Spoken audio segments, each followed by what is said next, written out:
Bonjour les amis, Québécois aux Philippines, Yves. Euh, Comme le titre de vidéo le dit,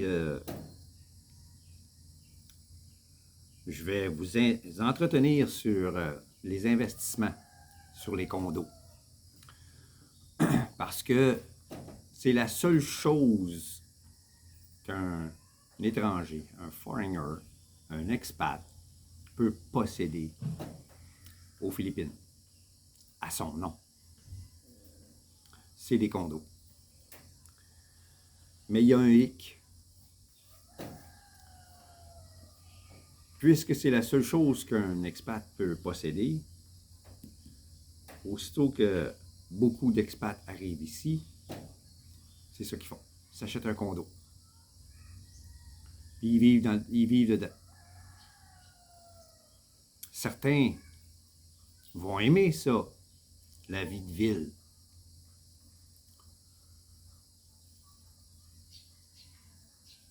Parce que c'est surtout en ville qu'il y a énormément de condos, beaucoup de choses autour,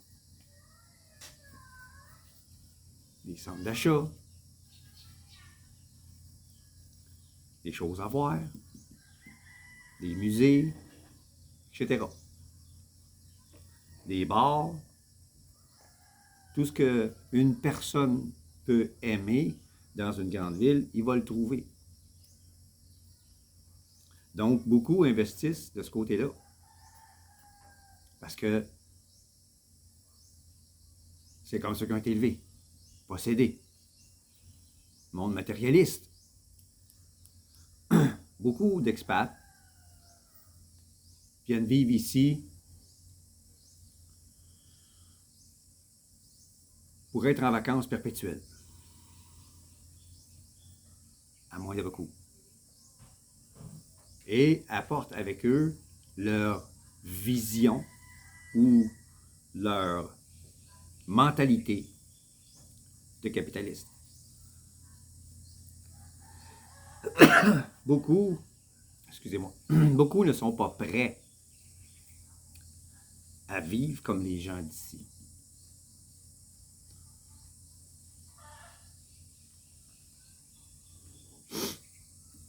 Beaucoup ne sont pas prêts à laisser derrière eux cette mentalité qui a fait qu'on est rendu là. On est obligé de partir. C'est cette mentalité-là qui a forgé nos pays et qui maintenant nous pousse à partir.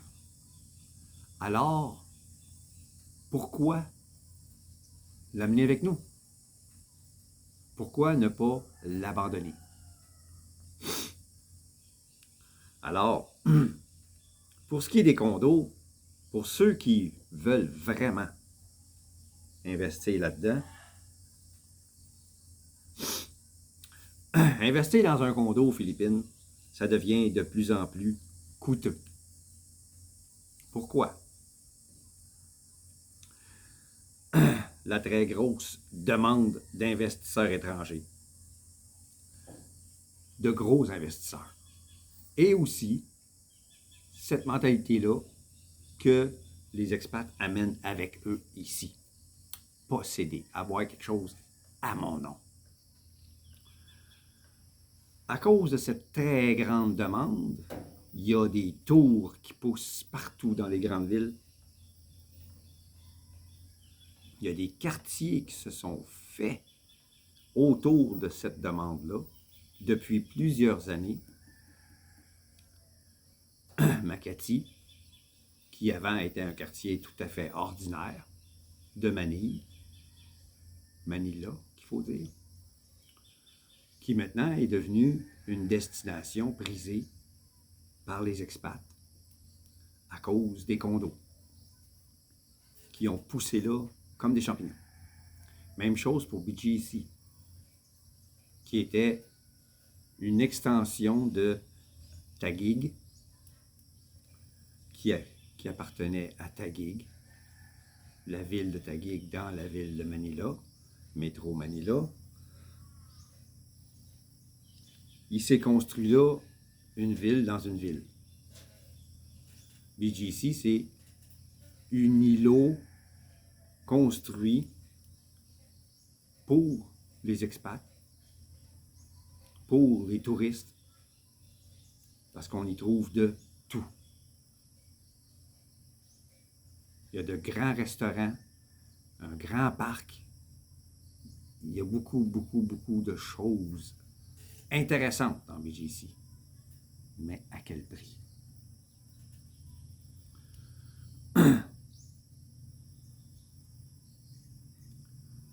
Attendez-vous à payer presque le même prix pour votre condo ici aux Philippines que dans votre propre pays. C'est rendu là. Puis ça augmente encore les prix. Parce que les gars, ils arrivent ici, ils sont habitués de payer ce prix-là dans leur pays. Puis avant de partir, ils ont tout liquidé. Fait qu'ils ont du cash. Puis certains ont une pension, une bonne pension. Donc, en payant cash, en arrivant ici, ils voient le prix, c'est le même prix que chez nous. Pas grave, j'ai de l'argent. Ils achètent, ils disent pas un mot.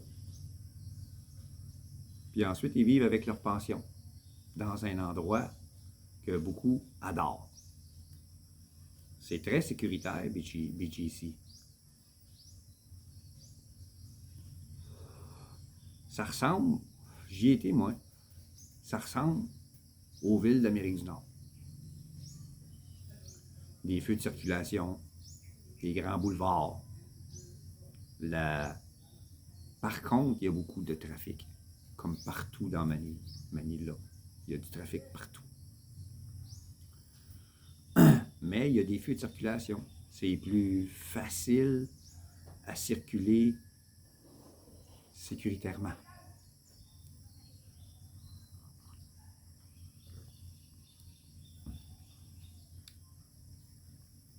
Mais le problème, c'est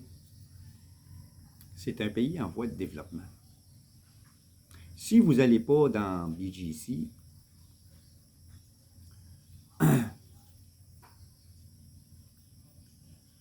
ou IT Park, j'ai appris ça récemment, cet endroit-là, par un ami.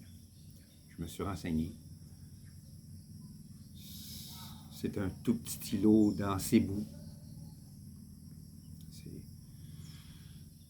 Ça ressemble un peu à Makati. Pour ce qui est des condos. Je parle pas pour les feux de circulation et tout ça, mais je parle pour les condos parce que j'ai jamais été à Cebu.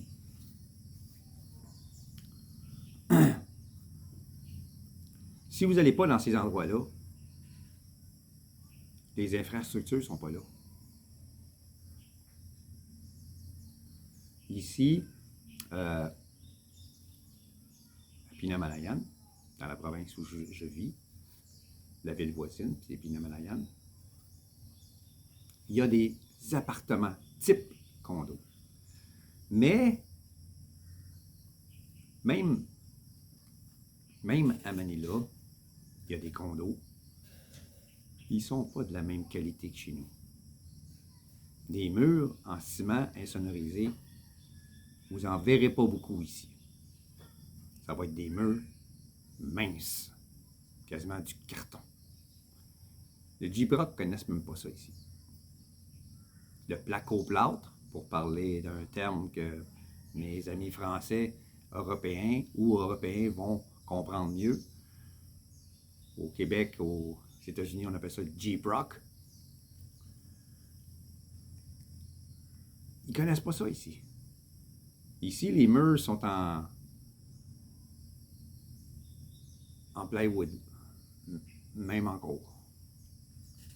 C'est mince comme ça. Vous pouvez entendre tout ce que l'autre fait à côté. Puis vous payez le même prix que vous payez chez vous, dans votre pays.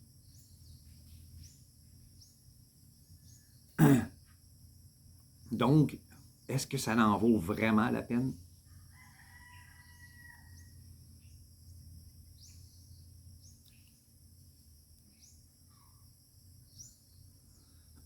Il y en a qui vont acheter pour louer. ça va être leur investissement pour avoir des revenus supplémentaires. Un expat peut faire ça. Il peut venir vivre ici puis louer un appartement pas cher qui va le contenter. Il va investir son argent dans des condos pour les louer à des touristes ou à des expats. Mais le problème, c'est qu'un gars qui va venir vivre ici, il n'est pas prêt à s'installer tout de suite là. Il va louer votre condo une couple de mois, voire 1 an, puis il va se promener. Puis il va chercher un endroit où s'installer. Peut-être que ça ne tentera pas de rester dans son condo au 18e étage qui vous loue. Peut-être qu'il veut avoir un petit lapin de terrain, ou un jardin, des choses comme ça. Mais il s'installe là en attendant pour trouver l'endroit idéal. Mais après, allez-vous relouer à un autre expat? À des touristes, ici et là? Si vous ne mettez pas votre condo sur des sites comme Airbnb ou d'autres, il y a des chances que vous ayez de la difficulté à le louer. Puis les locaux, au prix que vous allez demander, ils ne loueront pas. Vous ne pouvez pas louer un condo que vous avez payé plusieurs millions de pesos à 200$ par mois. Le condo que j'ai loué, c'est celui que j'ai trouvé le moins cher. Le condo que j'ai loué, c'était dans un resort urbain à Paranaque, Manila. C'était 700$ par mois, canadien. C'est le moins cher que j'ai trouvé.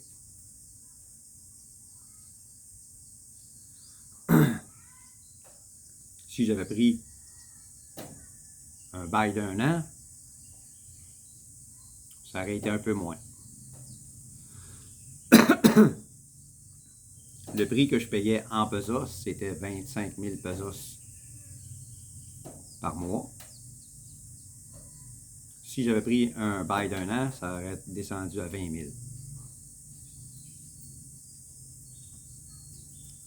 Mais puisque je ne voulais pas rester là ad vitam aeternam, j'ai payé 25 000 par mois pendant 4 mois.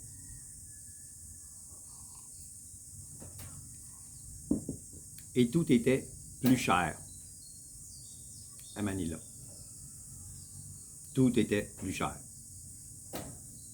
Donc, ce n'est pas l'endroit idéal pour aller s'installer quand tu n'as pas de très gros revenus.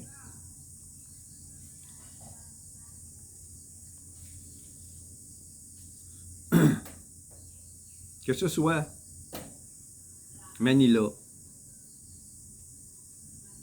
par exemple, Makati, Pichisi, ou à Cebu, dans Haiti Park, Iloilo, et même Davao. Les condos coûtent le même prix qu'en Amérique. Puis ça augmente, ça continue d'augmenter. Parce que la demande est encore là. Il y en a qui sonnent en ce moment une sonnette d'alarme, qui disent que ça va exploser, qu'il va y avoir une crise bientôt. Il va y avoir trop de condos pour le nombre de touristes et d'arrivées d'expats qui veulent venir s'installer ici. Donc, ça va être plus difficile de louer vos condos à long terme. Ça ne sera pas aussi payant que vous l'imaginiez. La nouvelle réglementation sur les YouTubers va affecter le tourisme ici. Ça a déjà commencé à baisser le nombre de tourisme, puis le nombre d'arrivées. C'est pas dû à cette réglementation selon moi, parce qu'elle est toute nouvelle, mais cette réglementation-là va affecter. Parce que on n'a plus le droit de filmer des gens sur la rue ou certains édifices dits sensibles. Beaucoup de YouTubers en ligne se moquent des gens, les ridiculisent, pas en leur disant, mais en ligne, en le disant à ceux qui regardent leurs vidéos, que ce sont des imbéciles, que leur nourriture est dégueulasse, etc., etc., etc.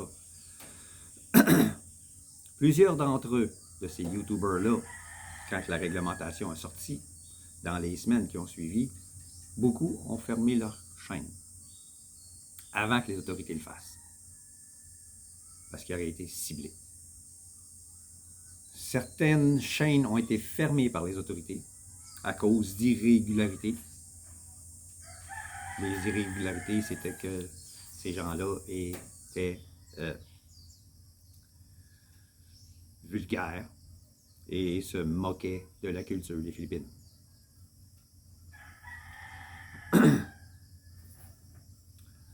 Les YouTubers parlaient en mal.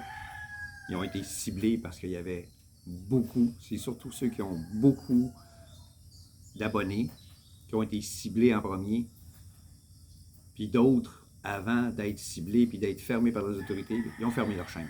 Donc, il y en a plusieurs en ce moment qui ont disparu, puis ça continue. Donc, ce que vous allez voir à l'avenir, venant des Philippines, venant d'expats qui vivent ici, c'est la face d'un gars, comme moi en ce moment, qui vous parle des Philippines. Mais on ne peut plus montrer de visage, sinon il faut les cacher avec une bulle. Il faut cacher tous les visages. Puisque je ne suis pas un professionnel dans ce domaine, je n'ai pas l'intention de commencer à faire ce genre de choses. Et puis d'ailleurs, j'ai fait très peu de vidéos de ce style-là, de montrer les gens en me promenant. J'ai plutôt montré des endroits où je vis. C'est arrivé à quelques reprises que je l'ai fait dans le barangay à ma blonde. Mais j'évite ça. Parce que le problème, c'est que tu te promènes sur la rue, tu te filmes, mais eux autres, ils veulent se faire voir. Ils se foutent dans le champ de la caméra.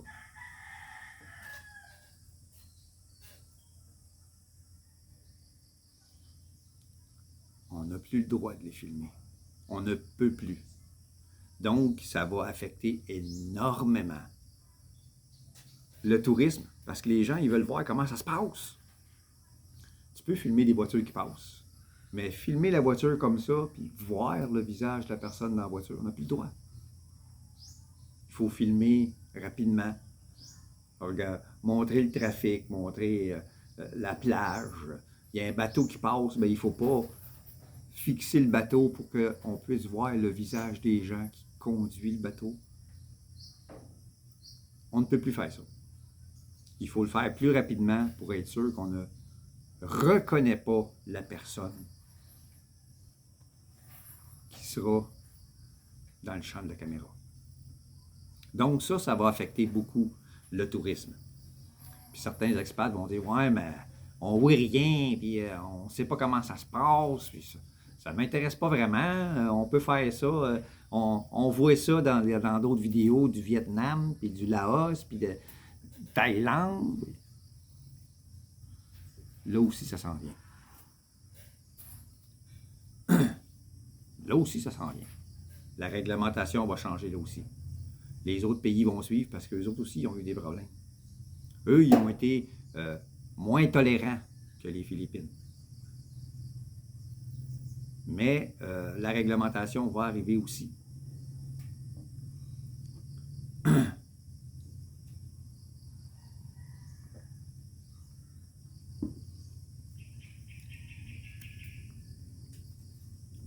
Pensez-y bien avant d'investir dans les grandes villes. C'est là que la crise du condo va commencer. Il y en a trop, puis ça continue à se bâtir. Ceux qui les construisent, s'ils voient la crise venir, ils s'en foutent, tant qu'ils vendent. Il y en a à la fin, quand la crise va être commencée, puis que les condos vont se vendre de moins en moins, il y a des chantiers qui vont rester tels quels, qui ne seront pas finis. Parce que le gars, il dit, je ne les vendrai pas, je dépense mon argent pour rien. Je n'investis plus là-dedans. Je ne bâtis plus. Il y a des chantiers qui vont rester là, abandonnés. Mais il y en a d'autres qui continuent à bâtir en regardant seulement les signes de pièces qui vont s'en venir. Ils ne voient pas la crise venir. Eux autres, ils vont tomber le bec à l'eau. Puis les expats qui arrivent ici, avec leur mentalité de capitaliste, qui veulent absolument acheter des condos, ils vont rester pris avec. Eux aussi.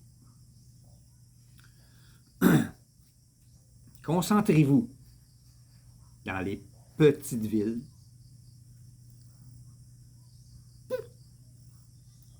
Parce que peu importe où vous allez acheter votre condo, ils vont tous se ressembler. Piètre qualité, très petit, parce qu'il faut faire plus d'argent, donc on fait des condos plus petits, comme c'est le cas souvent à Montréal. Une seule chambre à coucher, des fois c'est seulement un studio, c'est même pas un appartement. On en construit le plus possible dans le moins d'espace possible, donc on les fait plus petits. C'est la même chose ici. Puis la qualité est moindre ici. Donc, que vous l'achetiez dans des grandes villes ou dans des petites villes, ça va être pareil, sauf que le prix va être différent. Ils vont être moins chers dans les petites villes. Donc, concentrez-vous dans les petites villes touristiques, connues.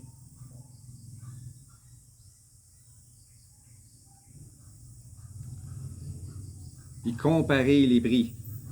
Achetez pas cash tout de suite. On vous offre un prix, puis « Ah oui, on va le prendre ». Magasiner, comme on dit au Québec.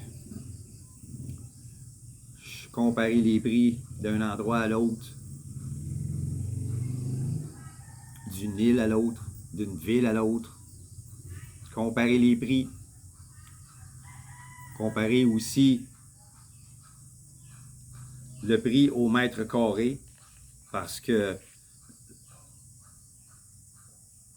si vous comparez le prix chez nous au Québec, les maisons valent plus cher que les condos.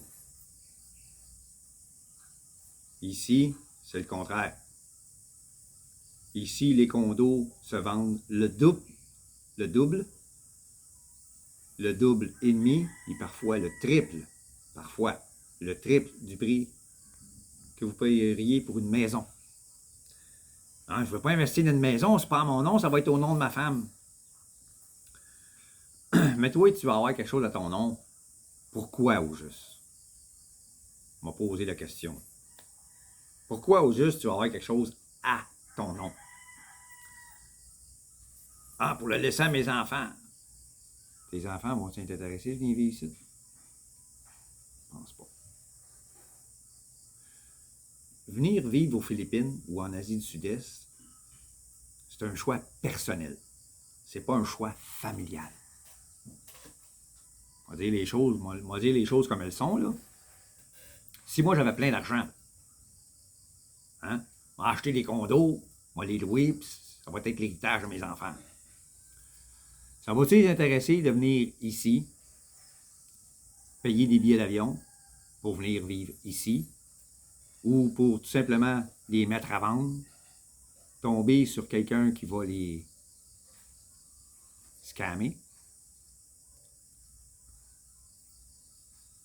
un vendeur, d'immeubles, de maisons ou de terrains qui vont les scammer, et risquer de tout perdre ou d'en perdre une grosse partie.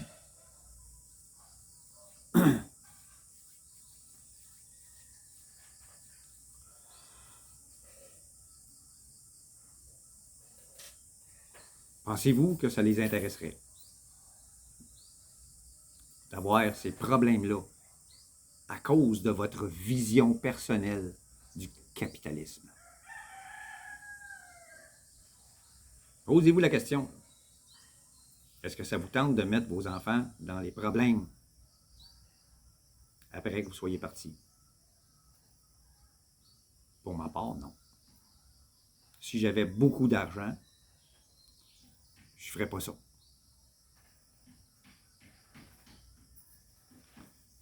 Premièrement, il y a beaucoup d'expats qui viennent ici. Il y en a qui viennent ici, qui louent et qui ne payent pas. Ils disparaissent. Il y en a. Je connais le propriétaire où est-ce que j'habitais, dans Pinamariane, en ville. C'est arrivé. Lui, il avait des appartements, non pas des condos, des petits appartements. C'était un petit 4,5. Puis il m'a raconté des affaires. Un expat, il est venu. Puis, il n'a pas payé. Premier mois, j'ai poursuivi ma pension. Deuxième mois, il est arrivé telle affaire dans mon pays. Les pensions ne sont pas déposées. Ils sont en grève, etc. Après 3 mois, en pleine nuit, sacré son camp.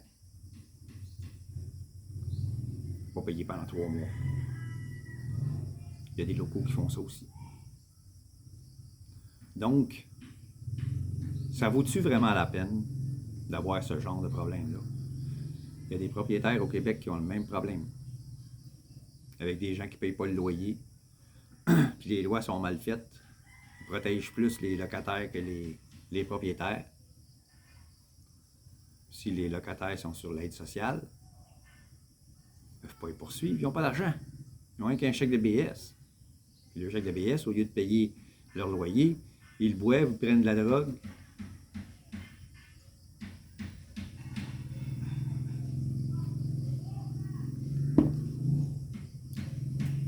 Donc, ça vaut-tu vraiment la peine d'être propriétaire, puis de louer, puis avoir tous ces problèmes-là? À notre âge, on vient ici pour prendre notre retraite. Pas pour se créer d'autres problèmes. Pas pour avoir le même genre de problème qu'il pourrait y avoir dans notre propre pays. On vient ici pour avoir la paix. Donc, posséder quelque chose. Ouais, je possède mon véhicule. Je possède ma bicyclette. Je possède mon linge, ma brosse à dents, ma tasse pour boire mon café. Il n'y a personne qui y touche à part moi. Parce qu'il y en a 5 autres. Pas pareil comme la mienne. La mienne est unique. Je l'ai choisie. C'est tout. On a-tu vraiment besoin de d'autres choses? On a-tu vraiment besoin de problèmes? Je pense pas. Pensez-y bien. Jusqu'où cela va-t-il aller, cette histoire de condo-là, que tout le monde veut absolument à son nom, et qui se construit en fou? Ça va aller jusqu'à une crise. Ça s'en vient. Ça s'en vient. Si vous avez 45, 50 ans, puis bon, j'ai de l'argent, je vais aller aux Philippines, je vais investir dans un condo, puis